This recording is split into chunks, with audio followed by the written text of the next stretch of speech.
सारा सिलेबस हम खत्म कर पाएंगे। हमारे तो कुछ दोस्त हैं जो कि रिवाइज कर रहे हैं और कुछ दोस्त तो ऐसे हैं जिनका रिवीजन भी खत्म हो चुका है, वो सैंपल पेपर लगा रहे हैं। और हम यहाँ पर देखो हमारा कोर्स कंप्लीट नहीं हुआ है, बैकलॉग्स बनी हुई है, इतनी सारी चीजें हैं, इतना कम टाइम है, कैसे कर पाएंगे? ये जो तुम्हारी प्रॉब्लम्स है ना कि अभी तक इतना सारा सिलेबस बचा है, इतने कम टाइम के अंदर कैसे हो पाएगा?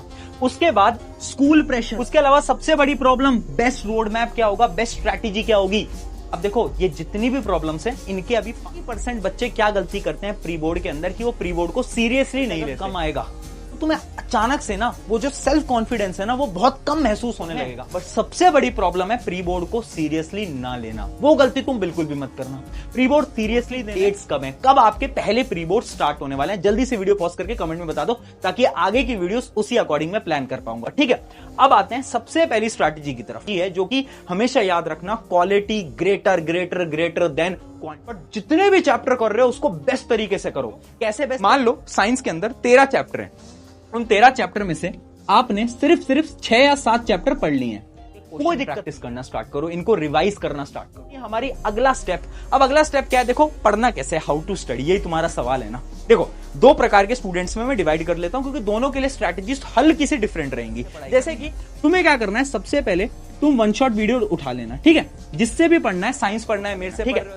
वन शॉट के बाद नोट्स, वन शॉट के साथ में खुद के हैंड रिटन नोट्स क्या करना पड़ेगा, इन वन शॉट्स को देखते देखते नोट्स बनाने पड़ेंगे, जिसकी वजह से सारी चीजें तुम्हें याद होती रहेंगी फटाफट से। तुम करोगे हर चैप्टर की क्वेश्चन प्रैक्टिस, ठीक है जी। अगर सब लोग बोल रहे हैं सैंपल पेपर करें, ये मूर्खता मत लगाना।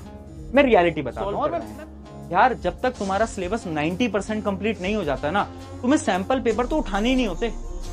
समझ में आ गया कैसे पढ़ना है? ठीक है, अब आते हैं परसेंट वाले जो ब्रैकेट है इन पढ़ने में। तुम्हें क्या करना है, तुम्हें करना है अब रिवीजन कैसे कर सकते हो तुम? अलग अलग तरीके हैं, जैसे कि तुम नोट्स रिवाइज कर सकते हो, रैपिड रिवीजन जो मैं तुम्हारे लिए लाता हूं उससे तुम रिवाइज करना है। जैसे कि मैंने अभी तुम्हें सैंपल पेपर बताया, तो तुम लोग पूरे सैंपल पेपर्स लगा सकते हो। हाँ, तुम्हें भी पहले वो टॉपिक वाइज वगैरह करना पड़ेगा, उसके बाद तुम पूरे सैंपल पेपर लगा सकते हो। और फाइनली राइटिंग प्रैक्टिस बहुत इंपॉर्टेंट रहेगी, लिख के प्रैक्टिस करनी होगी ताकि कि आप अच्छी तरीके से लिख पाओ, आपकी राइटिंग मिस्टेक्स कम हो।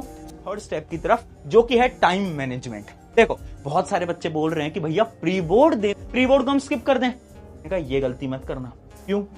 कि pre board are important for your time management. कोई भी प्री बोर्ड गलती से भी स्किप मत करना। नहीं करोगे जब तक तुम्हें टाइम मैनेजमेंट स्किल नहीं आएगा तो कैसे तुम कर पाओगे, राइट? तो इसलिए हमारे स्टेप नंबर 4 जो कि है प्री बोर्ड एग्जाम। क्यों? क्योंकि जब प्री बोर्ड टफ होता है ना तो आप और मेहनत करते हो, है ना, बोर्ड्स एग्जाम्स तक।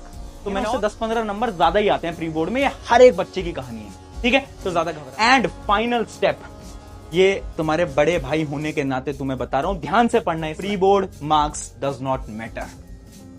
कोई तुमसे कह रहा है कि प्री बोर्ड में अच्छे मार्क्स लाओगे तभी तुम्हें साइंस स्ट्रीम देंगे, तुमसे कह रहा है अगर प्री बोर्ड में मार्क्स कम रहेगा तो बोर्ड एग्जाम में भी कम रहेगा। ऐसा नहीं पड़ता कि उसके मार्क्स कम है या ज्यादा है। बोर्ड एग्जाम में प्री बोर्ड के कंपैरिजन में 10-15 मार्क्स ज्यादा ही आएंगे।